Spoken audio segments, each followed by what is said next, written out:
আসসালামু আলাইকুম।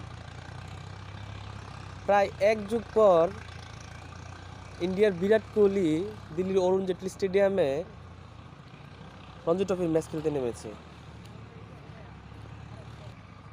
সেই স্টেডিয়ামে আশেপাশ থেকে কত মানুষ যে দেখতে এসেছে, মানে এই লোকাল ক্রিকেট দেখার জন্য, বিরাট কোহলিকে দেখার জন্য, তা বলা বাহুল্য। সেম রোহিত শর্মাও যখন খেলতে নেমেছে, অনেক দর্শক দেখতে এসেছে।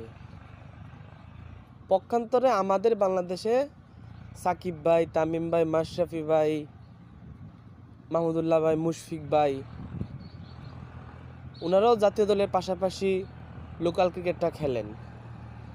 হ্যাঁ, কিন্তু সেই হিসেবে আমাদের দেশের দর্শক কই? লোকাল ক্রিকেটে কোনো দর্শক নাই। এই জাতীয় দলের খেলা কিংবা বিপিএল ছাড়া খুব একটা দর্শক দেখা যায় না লোকাল ক্রিকেটে।